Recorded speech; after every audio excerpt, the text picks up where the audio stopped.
सुनो न में आपका स्वागत है। आज हम आपको कहानी सुनवा रहे हैं। कहानी है छिपकली की चिंता। बहुत पहले समय की बात है, तब इस दुनिया के बनने की शुरुआत ही हो रही थी और सभी जीव जंतु अपने अपने तरीक़ों से ज़िंदगी शुरू करने में लगे हुए थे। आदमी बुद्धिमान था, इसलिए उसने घर बनाकर गांव बसा लिए। उसने अपने घर को लीप पोत कर सुंदर बनाने का तरीका भी सीख लिया था। लेकिन छिपकली का कोई घर नहीं बन पाया था।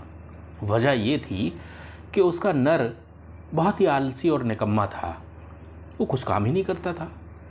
बेचारी छिपकली उसके लिए कीड़े मकोड़े मार के लाती, जिन्हें वो खा लेता और सो जाता। सर्दियों में वो एक चट्टान पे पड़ा धूप सेकता। बारिश आती तो चट्टान के नीचे किसी दरार में छुप जाता और गर्मियों में चट्टान के पास छाया में लेट जाया करता। तो उसका बस यही काम था, खाओ पियो और ऐश करो। छिपकली अपने नर के निकम्मेपन से बहुत दुखी होती, उसे समझाने की लाख कोशिश करती और नर को अपना घर बनाने के लिए बार बार उकसाती रहती। लेकिन नर उसे बड़े बड़े आश्वासन देता और फिर सो जाता।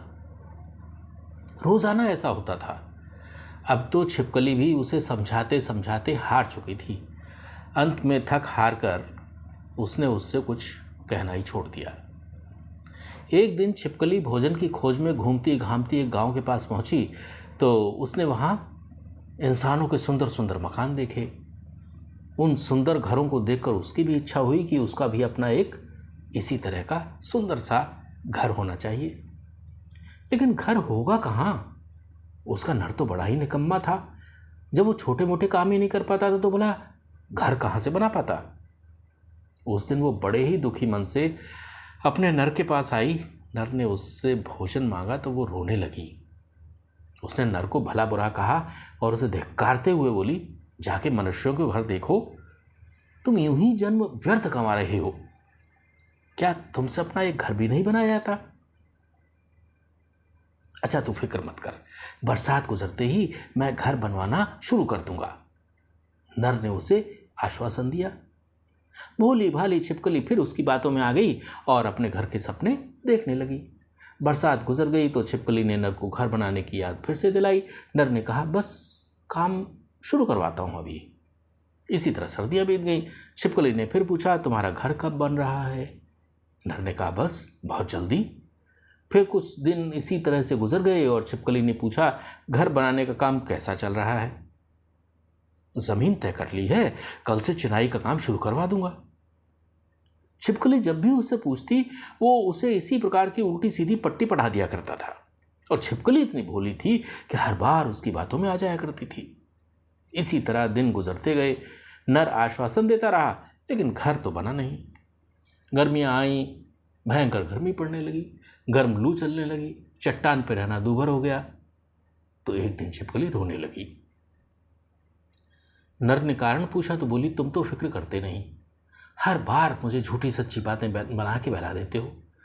रहने का कहीं ठौर ठिकाना है नहीं, आंधी आई तो ये चट्टान भी खिसक जाएगी, फिर कहाँ रहोगे?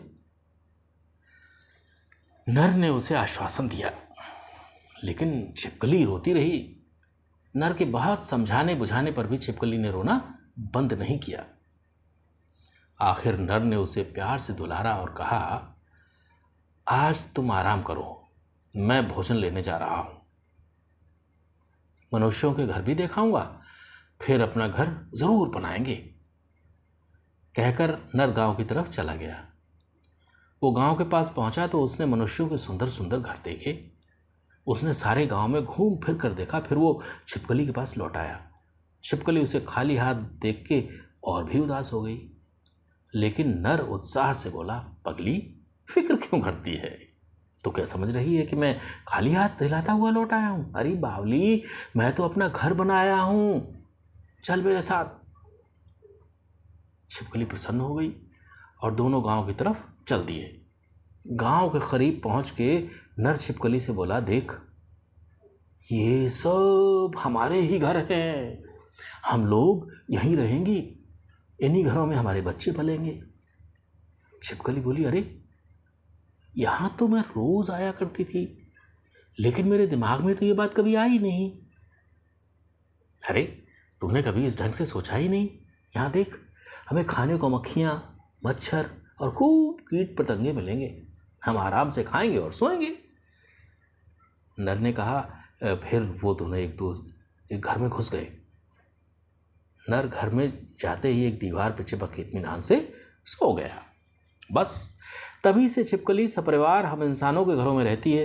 पूरे संसार में कहीं भी छिपकली का अपना घर नहीं है, क्योंकि छिपकली को अपना घर बनाना ही नहीं आता। वजह सीखने की उसे कभी ज़रूरत ही नहीं पड़ी। तो मतलब ये कि हमें कभी आलस नहीं करना चाहिए, वरना ज़िंदगी छिपकली जैसी हो जाया करती है। तो ये थी आज की कहानी सुनो न के अंतर्गत, और सुनो न के अगले अंक में हम आपसे फिर मुखातिब होंगे। तब तक के लिए हमें आज्ञा दीजिए। नमस्कार।